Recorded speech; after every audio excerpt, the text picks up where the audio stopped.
नमस्कार दोस्तों। कहते हैं ना कि जब हम किसी की बराबरी नहीं कर सकते तो हम क्यों ना उसकी बुराई करना शुरू कर दें। और बस यही फ़लसफ़ा चल रहा है करीब 3-4 दिन से सोशल मीडिया के अंदर पे जो ये फ़लसफ़ा चल रहा है कि जब हम आपकी बराबरी नहीं कर पा रहे हैं तो हम आपकी बुराई करना शुरू कर दें। और यही तमाम पेंशनरों के साथ में कुछ लोग कर रहे हैं। तमाम सोशल मीडिया पर अलग अलग पोस्ट के ज़रिए आपको बरगलाने की कोशिश की जा रही है, आपसे ये कहने की कोशिश की जा रही है कि अब आप लड़ाई लड़ो। तमाम ऐसी बातों से उद्वेग फैलाने की कोशिश किया जा रहा है और ऐसे हिसाब किताब का जिक्र कर रहे हैं। कुछ लोग ऐसे हैं जिनको ना तो ईपीएफओ के बारे में पता है, ना तो कमांडर अशोक रावत जी के बारे में पता है, ना तो राजीव भटनागर जी के बारे में पता है, ना तो वीरेंद्र राजावत जी के बारे में पता है। तमाम ऐसे स्तंभों के बारे में उनको कुछ भी पता नहीं है। और यही वो लोग हैं जो कुछ दिन पहले उनके साथ में मिले हुए थे और आज उससे विद्रोह करके सोचते हैं कि अपना अलग से साम्राज्य बना लें। क्या आप उनके पक्ष में हैं? क्या आपको ये उम्मीद है कि वो आपकी लड़ाई लड़ सकते हैं? ये जो कमांडर साहब है, कमांडर अशोक रावत जी, अब देखिए तमाम अपने सारी चीज़ों को छोड़ के तन मन धन के साथ में आपके साथ में जुड़े हुए हैं। उनको क्या मतलब है आपसे जुड़ने का? उनको सिर्फ यही मतलब है कि इन बुजुर्गों का, इन गरीबों का, उनके हक और अधिकार के लिए उनको पैसे मिल जाए। और वो कितना पैसा? जो मिनिमम पेंशन है 7,500 प्लस डीए प्लस मेडिकल की सुविधा, इतना जो बेसिक चीज़ें हैं उसके लिए वो लड़ाई लड़ रहे हैं। अब एक चीज़ मुझे बताइए, क्या सरकार से विद्रोह करके आपको कुछ प्राप्त हो पाएगा? 10 साल से देना किसको है? देना सरकार को है, चाहे वो कांग्रेस की सरकार आए, चाहे भारतीय जनता पार्टी की सरकार आए, देना उन्हीं को है। आप अकेले नहीं लड़ सकते, आप अकेले जा करके सरकार से पैसे नहीं छीन सकते। सरकार राजकारण होता है, राजकारण किस तरीके से चलाया जाता है यह भी आप बुजुर्गों को भली भांति पता है। लेकिन कुछ लोग ऐसे हैं जो कि आपके शांति में खलल डालना चाहते हैं। कुछ लोग ऐसे हैं जो कि आपकी भावनाओं के साथ में खेलना चाहते हैं। वो नहीं चाहते कि आप एक पॉजिटिव, एक आप सकारात्मक वातावरण में अपना काम करें। वो नहीं चाहते हैं कि आप एक शांतिपूर्ण माहौल में रहें। वो नहीं चाहते हैं कि आपके घर में जो भी खुशियां हैं वो खुशियां दोगुनी हो जाए। आप यदि शांत रहेंगे, धैर्य रखेंगे, देखिए सबसे पहला कर्तव्य है मनुष्य का कि धैर्य रखना। जब धैर्य धारण करेंगे तो ईश्वर आपकी इच्छाओं को निश्चित रूप से पूर्ण करेंगे। ये मेरा दावा है, ये मैं पूर्ण दावे के साथ कह सकता हूं। और जिस तरीके से कमांडर अशोक रावत जी आपके हर एक चीजों के पीछे पड़े हुए हैं, हर एक बातों को सरकार तक पहुंचा रहे हैं, ऐसे यूट्यूबर, ऐसे लोगों की कोई औकात नहीं है कि वो आपकी जमात, आपकी बातों को लेकर सरकार तक पहुंचा पाए। मैं गारंटी के साथ आपको कह सकता हूं, जिस उम्मीद के साथ में कमांडर अशोक रावत जी लड़ रहे हैं, जिस उम्मीद के साथ में कमांडर अशोक रावत और तमाम एनएससी के लोग आपके हक और अधिकार के लिए अपनी बात सरकार तक पहुंचा रहे हैं और यहां तक बात पहुंच चुकी है कि बस कुछ दिनों के बाद में आपको यह पेंशन मुहैया शुरू हो जाएगी। तो फिर आप लोगों को धैर्य धारण क्यों नहीं है? क्यों आप ऐसे लोगों को सपोर्ट करते हैं? क्यों आप ऐसे लोगों के बातों में अपनी बातों को मिलाते हैं जिनकी कोई भी विरासत नहीं है, जिनकी कोई भी साथ नहीं है? उनको कुछ पता नहीं है, ना ईपीएफओ के बारे में पता है, ना पीएफ के बारे में पता है, ना उनको किसी भी राजकारण के बारे में पता है। वो कुछ लोग ऐसे हैं, चंद लोग कुछ ऐसे हैं जो सिर्फ अपनी रोटियां सेकना चाहते हैं। आपसे भली भली बातें करके सरकार को नेगेटिविटी में डाल करके आपसे कुछ सहानुभूति लेना चाहते हैं। मैं तमाम ऐसे पेंशनरों को सावधान करना चाहता हूं और मैं ये कहना चाहता हूं कि आप धैर्य धारण कीजिए।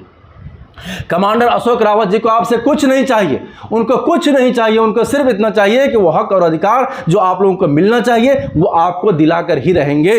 उन्होंने स्पष्ट रूप में ये कहा है कि देखिए सरकार चाहे किसी की हो, बीजेपी की सरकार हो, कांग्रेस की सरकार हो या किसी भी पार्टी की सरकार हो, देना सरकार को है। हम अपने हाथ से कलम चला के नहीं ले सकते। हमारी इतनी वो नहीं है कि हम अपने आप से जाएं और ईपीएफओ से हम पैसा निकाल के ले लें। बताइए आप कर पाएंगे? नहीं कर पाएंगे आप। जो भी होगा वो सिस्टम से होगा, तो सिस्टम में सहयोग करेंगे तो ही वो काम हो पाएगा। अभी जहां तक हमारी बात पहुंची है, जहां तक देखिए वित्त मंत्रालय में बात पहुंची है, मनसुख मंडाविया तक आपकी बात पहुंची है, और किसने पहुंचाया है? कौन है? क्या ऐसे लोग हैं जिनकी वीडियो देखते हैं आप? क्या ऐसे लोग मनसुख मंडाविया तक पहुंच सकते हैं? क्या ऐसे लोग वित्त मंत्रालय पहुंच सकते हैं? क्या ऐसे लोग प्रधानमंत्री कार्यालय पहुंच सकते हैं? नहीं पहुंच सकते। वो सिर्फ आपको यूट्यूब के ऊपर ज्ञान दे सकते हैं, आपको उद्वेग ला सकते हैं, आपके अंदर वो नकारात्मक भाव ला सकते हैं कमांडर अशोक रावत के प्रति। लेकिन आपको डरना नहीं है, आपको हतोत्साह नहीं होना है। कमांडर अशोक रावत जी हमेशा ये कहते हैं कि हम अपना अधिकार लेके रहेंगे। चाहे मरेंगे मिट जाएंगे, लेकिन अपने अधिकारों के लिए हम लड़ के रहेंगे। वो लड़ाई लड़ रहे हैं, आप लोगों की सबकी लड़ाई लड़ रहे हैं। आप लोग सपोर्ट कीजिए उनको सपोर्ट कीजिए। उनसे ऐसा ना हो कि अलग से कोई आदमी अलग से आपके साथ में आ जाए। जरा पूछिए कि तुम 10 साल पहले कहां थे, तुम 5 साल पहले कहां थे, तुम 2 साल पहले कहां थे? कहीं है क्या? कहीं वो किसी भी चीजों में नजर आ रहे हैं क्या? क्या आपके आंदोलन में नजर आ रहे हैं क्या? या उन्होंने उनकी कौन सी ऐसी बातें हैं जो आपको बहुत अच्छी लगती है, सिवाय इसके कि वो आपको उन्मेग मिलाते हैं, वो सरकार को नकारात्मक बोलते हैं, वो सरकार के बारे में अलग अलग और गलत गलत बातें बोलते हैं। मैं जानता हूं, क्योंकि आपका पेंशन लगभग 10 साल 15 सालों से अटका पड़ा है।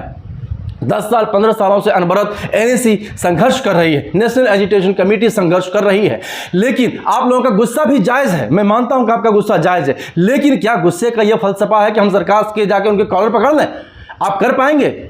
संभव ही नहीं है। तो फिर हम अपने आप में नकारात्मक भाव क्यों लाएं? जो काम सफलतापूर्वक हो रहा है, चाहे लेट ही सही सवेर ही सही, लेकिन काम हमारा जरूर होगा। ये बात पक्की कर लीजिए, विश्वास कर लीजिए अपने आप में कि हमारा काम हो के रहेगा। और जब आपको ये विश्वास हो जाएगा अपने आप में, तो ये ईश्वर परमात्मा स्वयं साक्षात होकर के आपको ये काम दिलाएंगे, इसकी गारंटी मैं आपको बोलता हूं। और जितना काम आपका बहुत दूर तक पहुंच चुका है, वो दिन दूर नहीं है जब आप सबके अकाउंट में 7,500 कम से कम मिनिमम पेंशन 7,500 डीए और मेडिकल की सुविधा आपको उपलब्ध होगी। ये भी बात मैं आपको गारंटी के साथ कह रहा हूं। मैं वो प्रधानमंत्री मोदी की गारंटी नहीं बोल रहा हूं, मैं अपने काम की गारंटी बता रहा हूं। जिस हिसाब से हमारा काम हो रहा है, जिस हिसाब से वीरेंद्र राजावत जी इतने बड़े बड़े फाइल लेकर के अटैची में भर भर के ले जा करके, कहीं वित्त मंत्रालय, कहीं मनसुख मंडाविया, कहीं प्रधानमंत्री कार्यालय, कभी हेमा मालिनी, कभी तमाम ऐसे सांसद से मिल करके जो आपकी बातों को रख रहे हैं, ये बहुत बड़ी बात है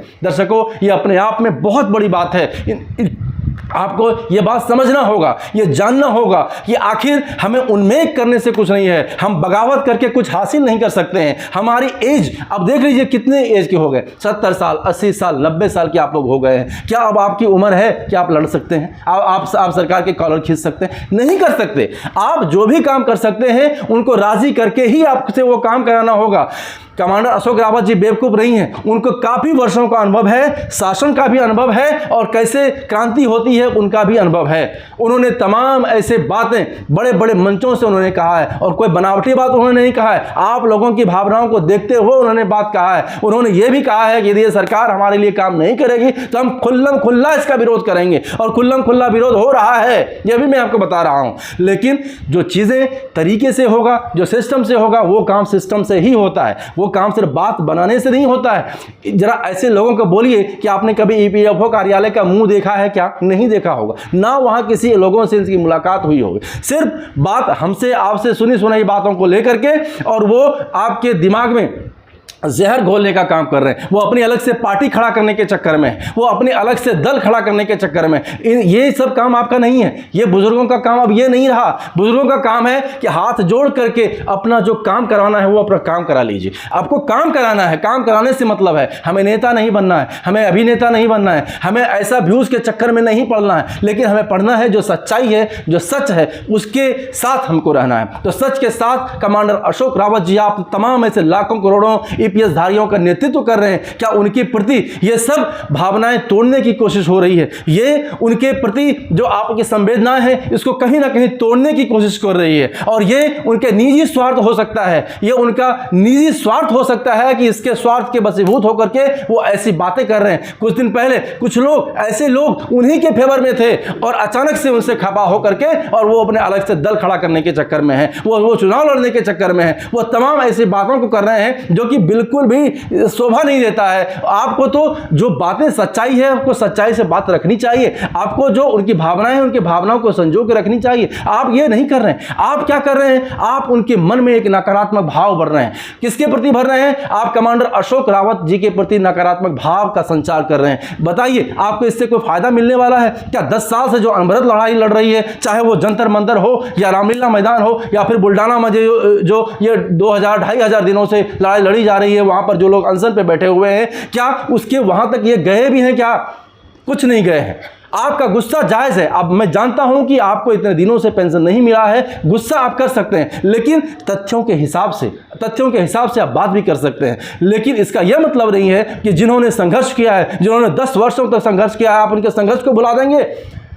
जिन्होंने इतना बड़ा संघर्ष किया है बिना स्वार्थ के, बिना अपने स्वार्थ सिद्धि के, वो आप सभी लोगों के लिए हक और अधिकार की लड़ाई लड़ रहे हैं, तो क्या आप उनको भुला देंगे? क्या आप उसके विरोध में खड़े हो जाएंगे? ये कहीं का मानवता नहीं है। आपने जिंदगी भर सरकार के खातों में अंशदान किया है, उन्हीं की बात वो बार बार जिक्र करते हैं कि जो लोग भरी जवानी में जितना भी उनका रकम था उन्होंने अंशदान किया है, और अंशदान के हिसाब से जो अभी का उनका रकम है वो कम से कम मिनिमम 7,500 प्लस डीए की बात वो कर रहे हैं, और वो हक आपको दिला के रहेंगे, मेरी ये पूर्ण गारंटी है। और ये मैं विश्वास के साथ कह सकता हूं कि ये निश्चित रूप से फलीभूत होगा, आज नहीं तो कल होगा, लेकिन ये होगा, और आपकी बात बहुत जल्द ये पूरी होने वाली है। मैं तमाम ईपीएस धारकों को मैं फिर से प्रणाम करता हूं, मैं फिर से आपके चरण वंदन करता हूं कि आप विश्वास मत खोइए।